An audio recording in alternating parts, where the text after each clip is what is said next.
mean, looking at with AI within the ERP industry or business as a whole, you've got these AI agents now being introduced to businesses. You have, I'm sure you've seen OpenClaw as well, sort of as a separate AI service. But do you think that's now going to be, are we going to see this year an influx of AI agents, services like OpenClaw, for example, to automate those job or those role responsibilities you just mentioned? I think that's for sure where AI is just going to get more and more pervasive, right? It started with chat, and now it's more task and workflow automation. We're talking about AI to build full applications and full software capabilities.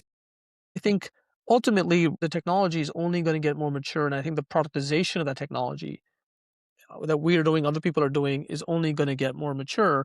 I think what it's going to do as an effect, though, is it's going to make the business user that is more thoughtful about technology more powerful. Because again, what AI cannot do is it is not there to run your business to figure out the outcome. It is there to kind of take your lead so that you, if you know what you want for your business and you know your why, it can generate good solution options for you. Yeah, that sounds fun. Really, there's some really good ideas there to think about on how this is going to evolve the industry and sort of change over the next 12, even the next 12 months. I think there's going to be a lot of change with 100%. AI and how these different ERP systems evolve with changes, but also the businesses that you guys assist. I And I mean, don't think, the change isn't just the good thing about this change is it's not just to software companies and AI companies. This change is coming. That's what I mean. This change is coming to all industries, right? Because they're powerful knowledge workers that are probably frustrated with the pace of change, right? Of how fast their business they know the right thing to do. They know how the planning process should work. They know how to launch the products correctly. They know what the business model should be. Now they need to iterate fast, but they're constrained by what? By their systems, by the pace of technology, by the people they need to be able to hire to pull off the project, and the budget they need. So I think what we're really reducing here dramatically is the total time and the cost that it takes to launch new business ideas that can be modeled into software.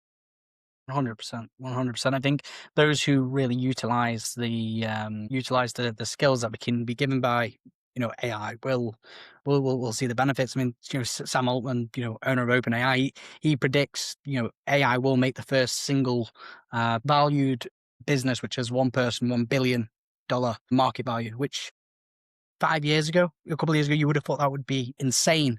But for someone to say that now, it's very possible. It's very possible. I'm not sure it's been achieved yet. I think I saw an article a couple of weeks ago that someone was very close and achieving a $1 billion market cap business through just using AI and one single person with these AI agents and things like that. And yeah, I think we're going to see so much change over the next couple of months and years. I think there's many ends of the spectrum. I think that's one end of the spectrum, right? Where maybe you're solving something so specific that one person can maybe solve that problem at scale with AI. I think, we look at it because we're looking at not necessarily one person companies, right? We're looking at companies that have hundreds, thousands of people. We look at it from a lens which is complementary but different, which is, how can those hundreds of people or thousands of people be much, much more productive? And how can they help make the business more productive? Because what they still need is the collaboration. These ideas, if you want to launch a product at a company that's 1,000 people, it's still not that easy, right? It's like you have to go convince people, you have to model out the scenarios. You're trying to not launch a new business. You have to make sure that the new business is going to work with the existing business, right? How would it change the existing customers too? Your businesses can't be growing like this all the time. They have to grow like this to be a steady business.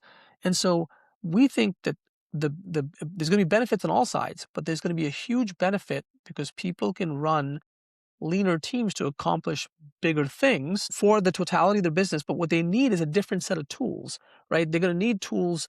While you could use a chat tool for like your single threaded work, you're going to need a collaboration environment like AI specified to be able to brainstorm requirements, figure them out, launch them, get them tested by your team so you can influence and convince the people at your company, including the CEO, that this is the right decision for the company's future.